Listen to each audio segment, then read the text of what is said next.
Show में आपका स्वागत है। मैं हूं आपका मित्र साथी हमदर्द मुकेश कुमार। दोस्तों, बिहार चुनाव की तस्वीर एक अजीब से रंग में रंगी हुई है। आप इसे कह सकते हैं ये मुंबईया फिल्मों का रंग है, बॉलीवुड का रंग है। एक प्रेम त्रिकोण है जेडीयू, बीजेपी और एलजेपी के बीच में, और एक अलग अजग तरह की तीनों के बीच में आरोप प्रत्यारोप चल रहे हैं, प्रेम प्रदर्शन चल रहा है और एक दूसरे के प्रति वफादारी जताने की कोशिश भी कर रहे हैं। जेडीयू बीजेपी पर आरोप लगा रहा है कि उसके एलजेपी के साथ अवैध रिश्ते हैं। बीजेपी इससे साफ साफ इनकार कर रही है, मगर एलजेपी के चिराग पासवान कह रहे हैं कि बीजेपी से तो मेरा जन्म जन्म का नाता है, जन्म जन्म का रिश्ता है। तो आखिरकार ये जो रिश्ते हैं इन तीनों के, उनकी असलियत क्या है, क्या सच है, और ये रिश्ते जो चुनाव है, चुनाव अभियान चल रहा है, चुनाव नतीजों पर किस तरह के असर डाल सकते हैं। तो इस प्रेम त्रिकोण को जरा गौर से देखने की जरूरत है, क्योंकि जेडीयू कह रहा है कि बीजेपी और हमारी तो शादी पक्की थी और हमसे जो बीजेपी है बेवफाई क्यों कर रही है।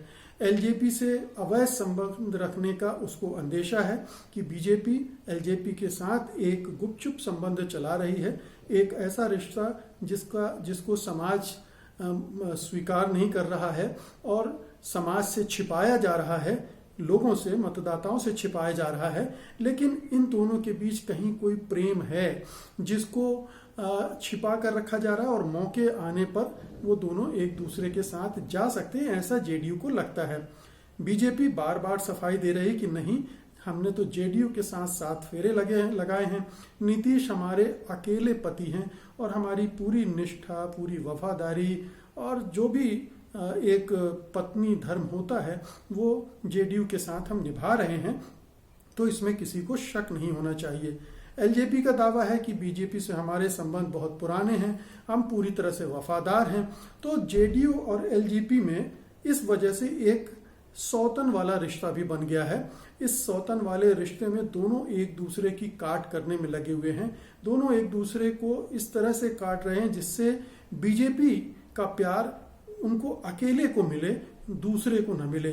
तो ये ऐसा लगता है कि जैसे बीजेपी के पास कोई बड़ी संपत्ति हो, कोई खजाना है, और जिसमें ये दोनों सौतने जो हैं आपस में लड़ रही हैं कि जो इस पर कब्जा कर लेगा, बीजेपी पर कब्जा कर लेगा या बीजेपी का प्रेम पालेगा, बीजेपी का विश्वास जीत लेगा, उससे ही वो खजाना मिलेगा। निश्चित रूप से सत्ता का खजाना है और ऐसा लगता है कि बीजेपी के पास थोड़ा सा एडवांटेज है सत्ता की चाबी हासिल करने का, इसलिए उसके प्रति दोनों का रुझान, दोनों की निष्ठा, दोनों का प्रेम बिल्कुल उभार पर है, बाढ़ आई हुई है उनके प्रेम की, और इसमें वो बीजेपी को लुभाने की और कई बार भया दोहन करने की भी कोशिश कर रहे हैं, डराने की भी कोशिश कर रहे हैं कि अगर तुमने मुझे धोखा दिया तो मैं तुम्हारे साथ क्या कर सकती हूँ, तुम्हारे सारे राज खोल सकती हूँ। मगर तमाम तरह के जो इस तरह के प्रेम संबंधों में, प्रेम त्रिकोण में होता है, उस तरह की चीजें हमें देखने को मिल रही हैं।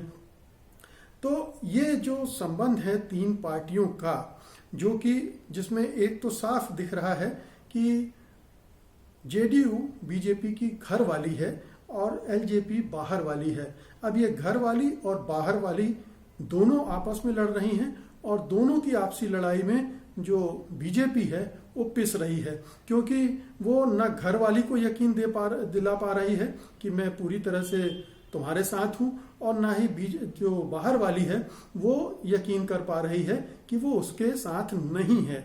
तो ये एक संबंध, एक रिश्ता जिस तरह का बन गया है उसमें एक खींचतान है, एक तनाव निर्मित हो गया है, और निश्चित रूप से इसने पूरे, कहना चाहिए कुटुंब में, एनडीए जो है कुटुंब, उस सब में एक तरह की अविश्वास, शत्रुता और भीतरघात, षड्यंत्र, साजिशें वो सब फैला दी हैं। तो अब ये लग रहा है लोगों को कि अगर ये इस तरह से चला तो चुनावी समर में क्या होगा। चुनावी समर में निश्चित रूप से जो 2 सौतने हैं वो एक दूसरे को नुकसान पहुंचाने की कोशिश में लगी हुई हैं। एलजेपी ने तो खुलेआम कह दिया है कि वो जेडीयू के खिलाफ चुनाव लड़ रही है बाकायदा। जहां जहां जेडीयू चुनाव लड़ रही उसके खिलाफ वो उम्मीदवार खड़े कर रही है। तो सीधी सी बात है कि अपनी जो सीधी सौतन दिख रही है उसके खिलाफ उसने एक मोर्चेबंदी कर दी है और वो जानती है कि अगर जेडीयू की ताकत कम हो जाए तो बीजेपी की नज़रों में उसका महत्व बढ़ सकता है। जेडीयू अगर कमज़ोर हो जाए, नीतीश कुमार कमज़ोर हो जाए तो एलजेपी का महत्व चुनाव बाद की राजनीति में बढ़ सकता है। तो वो पूरा जोर लगा रही है और इसीलिए वो बीजेपी के जो रिश्तेदार हैं, घरौंदे के लोग हैं, उनमें से चुन चुनकर अपने साथ ला रही, उनको टिकट दे रही है उनको हराने के लिए। तो कुटुंब में ही ये जो मारधाड़ मची हुई है, तोड़ फोड़ मची हुई है, वो एलजेपी कर रही है और एलजेपी नुकसान पहुंचाने की कोशिश कर रही है। अब बीजेपी को ये लग रहा है कि अगर ये एलजेपी इस तरह से करती रही तो नुकसान तो मेरा भी हो सकता है। तो उस नुकसान को कम करने के लिए खुलेआम तो कह रही है कि एलजेपी जो है वो वोट कटवा पार्टी है। अब वोट कटवा पार्टी कहना एलजेपी को बहुत बुरा लग रहा है कि भाई हम तो तुमसे प्रेम करते हैं और तुम मुझे वोट कटवा पार्टी कह के इस तरह से हम मेरा अनादर कर रहे हो, ये उचित नहीं है। ये चिराग पासवान ने जाहिर भी किया है। तो बीजेपी अटैक कर रही है क्योंकि उसे लग रहा है कि ऐसे मौके पर जेडीयू के अंदर अगर अविश्वास पैदा हो गया और जेडीयू के लोगों ने भी बीजेपी के खिलाफ मोर्चेबंदी कर दी कि ये तो दगा करके एलजेपी के पास जा सकती है, तो उसको पकड़ने के लिए, उसको कमजोर करने के लिए जो बिसात बिछा रही है जेडीयू, उसमें बीजेपी के खिलाफ भी मोर्चेबंदी हो सकती है, भितरघात हो सकता है। तो अंदर ही अंदर कटाई तीनों पार्टियां एक दूसरे की कर रही हैं। बीजेपी एलजेपी की नहीं कर रही है, लेकिन जहां जेडीयू के खिलाफ एलजेपी के उम्मीदवार उतरेंगे वहां बीजेपी की भूमिका क्या होगी? भूमिका क्या होगी कि बीजेपी क्या जेडीयू के उम्मीदवारों पर पूरे मन से उनका साथ देगी, उनको जिताने की भरपूर कोशिश की जाएगी, या दिखाने के लिए जेडीयू के उम्मीदवारों का समर्थन होगा लेकिन अंदर खाने उन्हें हराने की कोशिश होगी। जब बीजेपी के कई बड़े नेता टूटकर एलजेपी के टिकट पर चुनाव मैदान पे उतर चुके हैं तो जाहिर है कि नुकसान पहुंचाने की नीयत से उतरे होंगे, जीतने की नीयत से उतरे हैं। तो ये एक कोशिश ये हो रही है। हो सकता है कि जेडीयू से बीजेपी अंदर ही अंदर नाखुश हो, क्योंकि ये इन दोनों के बीच संबंध जो हैं, जो आप कह सकते हैं कि पति पत्नी वाले संबंध जो हैं, उनमें बहुत तरह की खटास भी पैदा हो चुकी है। और सबसे बड़ी बात यह है कि जो महत्वाकांक्षाएं हैं बीजेपी की वो बढ़ गई हैं। उसे लग रहा है कि अब उसका मुख्यमंत्री होना चाहिए, उसकी सरकार होना चाहिए, और ये तभी हो सकता है जब ये बाहर वाली जो पार्टी है एलजेपी वो उसके साथ आ जाए और थोड़ी ताकत के साथ आ जाए, और ये जो घर वाली है यानी जेडीयू वो कमजोर हो जाए। तो घर वाली को कमजोर करने की कोशिश में बीजेपी क्यों नहीं होगी, ये सवाल अब लोगों को परेशान नहीं करता है।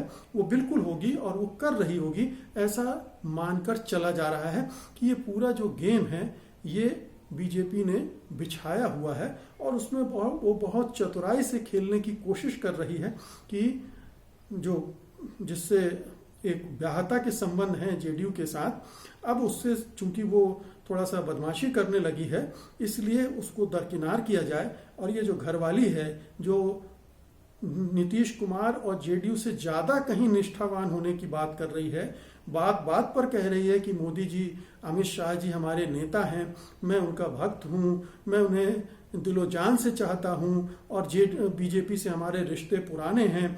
और जाहिर है कि चिराग पासवान अपने पिता रामविलास पासवान की संबंधों की भी दुहाई दे रहे होंगे।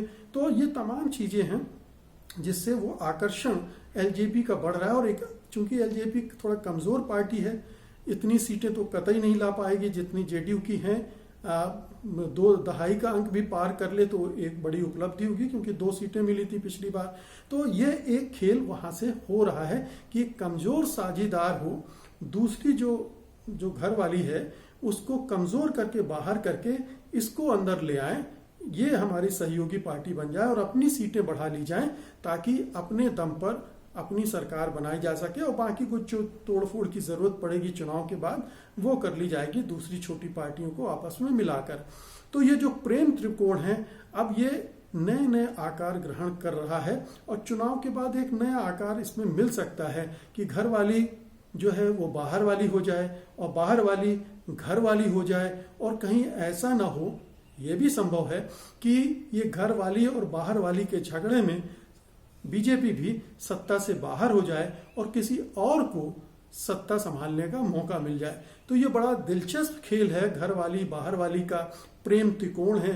तीनों पार्टियां एक दूसरे से गुत्थम गुत्था भी हैं और एक दूसरे के प्रति उनका प्रेम भी उमड़ रहा है, जो कि दिखाना चाह रहे हैं, क्योंकि मतदाताओं को लुभाने के लिए बीजेपी के पास कुछ ऐसी चीजें हैं जो लग रहा है दोनों पार्टियों को कि वो अगर मिल जाएं तो हमारी जीत सुनिश्चित हो जाएगी, क्योंकि केंद्र में बीजेपी की सरकार है। बीजेपी इस समय मजबूत है, मशीनरी पर पकड़ है उसकी, इलेक्शन कमीशन उसके हाथ में है और मोदी की थोड़ा लोकप्रियता भी है। तो इन सब का फायदा ये दोनों पार्टियां बीजेपी से लेना चाहती हैं और इसलिए ये सेंधमारी कर रही हैं। तो ये जो खींचतान है ये बड़ा इस चुनाव का सबसे बड़ा कहना चाहिए बॉक्स ऑफिस का हिट फार्मूला है। बॉक्स ऑफिस की सबसे ज्यादा लोकप्रिय फिल्म ये साबित हो रही है और निश्चय ही चुनाव में के नतीजों पर अगर नजर रहेगी सबकी अभी भी है कि कौन पार्टी कितनी सीटें हासिल करती इन तीनों में। हम आरजेडी के महागठबंधन की तो बात ही नहीं कर रहे हैं, उस पर लोगों का ध्यान अभी कम है और ये उसके लिए अच्छा भी है कि इनके झगड़े जितने बढ़ेंगे इनका नुकसान भी उतना बढ़ेगा और उसका फायदा आरजेडी को और महागठबंधन को हो सकता है। लेकिन क्या होगा नहीं हो सकता है ये बाद की बात है। अलबत्ता पूरा फोकस इस गठबंधन पे है और चुनाव के बाद भी इसी गठबंधन के नतीजों पर रहेगा कि घर वाली क्या खेल करती है और बाहर वाली क्या जलवे दिखाती है और बीजेपी को कौन कितना लुभा पाती है और फिर अंततः ये तीनों मिलकर या कौन सी दो मिलकर सरकार बनाती हैं, ये इस पर नजर रहेगी। तो दोस्तों ये थी आज के बिहार के जो प्रेम त्रिकोण है उस पर मेरी एक छोटी सी टिप्पणी। उम्मीद है आपको ये पसंद आएगी और आप इसे लाइक करेंगे, शेयर करेंगे और जिन्होंने अभी तक satyhindi.com को सब्सक्राइब नहीं किया है उनसे निवेदन है कि वो इसे तुरंत सब्सक्राइब कर लें। अब मुझे अनुमति दीजिए, नमस्कार। सत्य हिंदी के और वीडियोस को देखने के लिए हमारे YouTube चैनल को सब्सक्राइब करें और सीधे नोटिफिकेशन पाने के लिए बेल आइकन दबाएं।